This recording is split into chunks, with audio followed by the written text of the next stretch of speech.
Hi everyone, and welcome to what will be 10 minutes of me just talking about my cats, because today I'm finally making them in The Sims 4, which is something I've been wanting to do ever since they announced there's going to be a Cats and Dogs expansion pack. So yeah, we'll be making my cats Abbie and Gidget, who I have talked about a few times in videos. Like, I've just told little stories about the ridiculous things they've done. And yeah, now I get the opportunity to just talk a little bit more about them and kind of talk about how I got them and the story behind that, and share even more stories about them, which I'm really looking forward to. Because yeah, these two are just so lovable and affectionate, and I love them so dearly.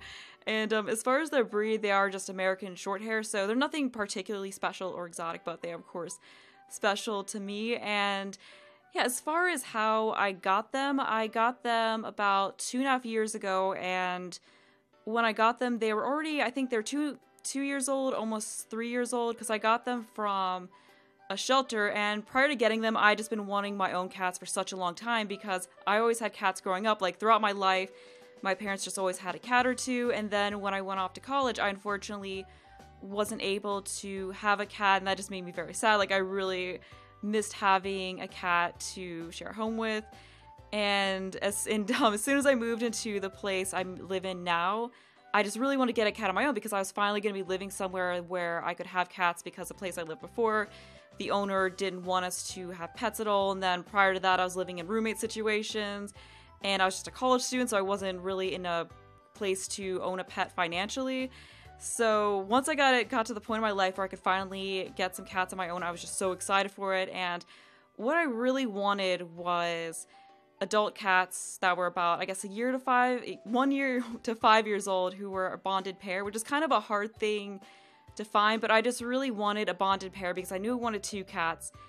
And if you have a bonded pair, then you have 2 cats who always already get along, which is kind of a challenge with cats, because sometimes you might get 2 different cats and then you don't know if they're ever going to get along, and sometimes they never will get along, whereas other times they'll get along really well right off the bat. So it's kind of an iffy thing. So just having cats who are already bonded made that a little bit easier. Plus, they also had each other throughout the whole adjusting to new home process, so I feel like that just made it a little bit easier for them. And then I also wanted adult cats just because, you know, while I love kittens and would also love to have a kitten someday, I know that there's a lot of adult cats who get overlooked because people just want to get kittens, which is perfectly fine, but I just really wanted to give a couple of adult cats a chance to have a new home.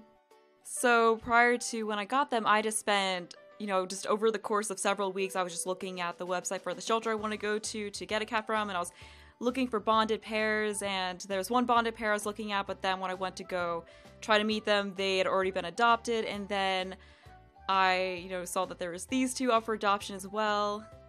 And I'm just really glad that it worked out that way, because these 2 are just amazing cats. Like, they're exactly the kind of cats I wanted, because they're just affectionate and very playful, and they do all sorts of goofy things, and they're just absolutely lovable and sweet. And I don't really know much about what their life was like before we got them, because they were left at the shelter at the after-hours drop-off with a piece of paper.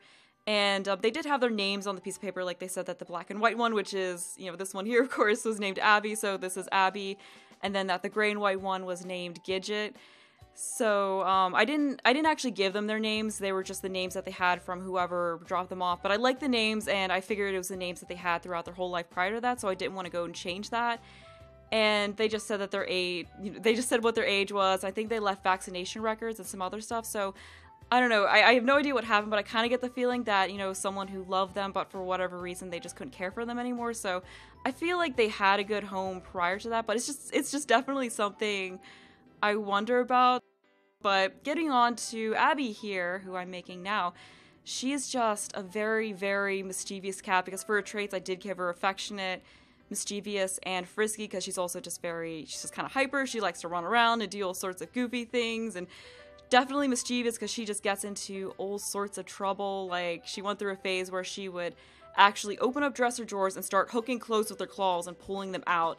And I could just, like, hear her sometimes in the other room, like when I'm on my computer, I could hear her in the bedroom just trying to open up the dresser drawers so she'd get to the clothes and pull them out. I don't know why she did it, because she wouldn't even lay on it like a bed, but it was just a thing that she did pretty frequently. But that's a phase that she fortunately grew out of. But I could tell right from the beginning that she was definitely a troublemaker, because the first day after we got her that I let them roam the house freely, she jumped on top of the counter and then got behind the refrigerator because there used to be a gap between the refrigerator and the wall. So she got herself stuck back there, and then I was sitting there like trying to figure out how to get her out, but fortunately I realized that the counter that was between the stove and the refrigerator actually was loose, so I could pull it out, so she was able to jump out. But if that wasn't the case, it would have been a lot harder to get her out from behind the fridge. And then after that, I didn't bother to move the refrigerator back because I thought, well, I mean, surely she learned her lesson from getting stuck there the first time. But nope, later in the day, she jumped back there again and once again got stuck, so I had to shove the refrigerator back. But yeah, definitely could tell right away she was just a bit of a troublemaker, and she's just done a bunch of really mischievous things. Like trying to jump on top of doors because we have a half bathroom next to our living room. And next to the door to the half bathroom is the table that we have our TV on. So if the door to the bathroom is all the way open, she'll get up on the table and try to jump onto the top of the door from there. And she's actually made it, even though it's a good 4 or 5 foot jump. And I actually have gotten pictures of her on top of the door, so I'll include those, as well as a bunch of other pictures of these two. But we are on to her sister Gidget now, and I don't think I've said so far that they are sisters, but yeah, in the piece of paper that was left with them, whoever left them said that they were litter mates, so that was part of why they were a bonded pair. And oh yeah, just in case you don't know what a bonded pair is, it's pretty self-explanatory, but it's just when two cats come to the shelter together, or even if they bond while at the shelter and they feel like they would do a lot better if they had each other, like that would be detrimental to them if they didn't have each other. So yeah, so basically it means that you can't adopt one without adopting the other. They come as a joint package. And usually when this happens, you'll basically get buy one, get one free on the adoption fee. So you pay one adoption fee as kind of an incentive to adopt them out, because it is harder for them to find homes for bonded pairs because not everyone wants to take two cats home at the same time. But that's exactly what I wanted to do, so it worked out perfectly for me. But getting back to Gidget here, she is just my little buddy. She's like a shadow to me.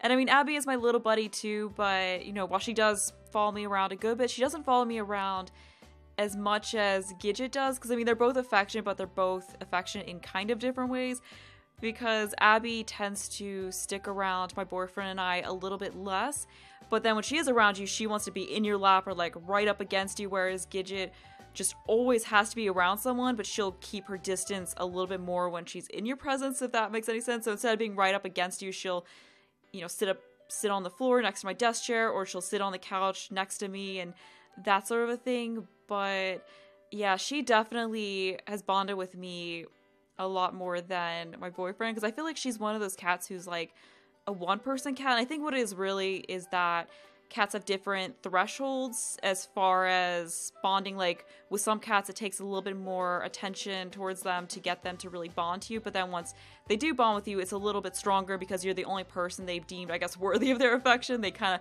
hover around you even more. So I think that's how Gidget is, where she's just really bonded with me, and then Abbie is affectionate towards everyone. So while Gidget isn't really the best with new people, Abbie just absolutely loves it when we get new people, and she'll go right up to them. She has no issues with new people coming into the house. So because of that, I did give her the skittish trait, because she does tend to get startled pretty easily, and she also hides whenever there's someone new over at the house. Although she has become a lot better about it since we've had her, and there's actually been times where she'll be the only cat who's out and Abbie will be off somewhere else sleeping, although that's usually when it's someone who has been to our house a few times before, because yeah, if it's someone new, she definitely is super, super cautious about them. And then other than that, I gave her the affectionate trait, of course, and then also playful, because she's not quite as mischievous as Abbie is, but she still does like to play, and she's actually brought me toys before, and one time she even brought me a spoon, like a plastic spoon, because she also kind of has this thing for plastic utensils, and I don't know what it is, but like whenever my boyfriend and I get takeout and they have, you know, like the little spork and straw and napkin in a, you know, in the plastic that, you know, you get whenever you get takeout, she'll go over to the bag while we're eating, go into it, like take out the plastic utensils, and then just walk somewhere else in the house with it. And like one time I was looking under a dresser in the bedroom because I was trying to find something, and I found like 4 different of those little plastic bags of plastic utensils under there that apparently she just brought up and then batted under there and then couldn't get back out.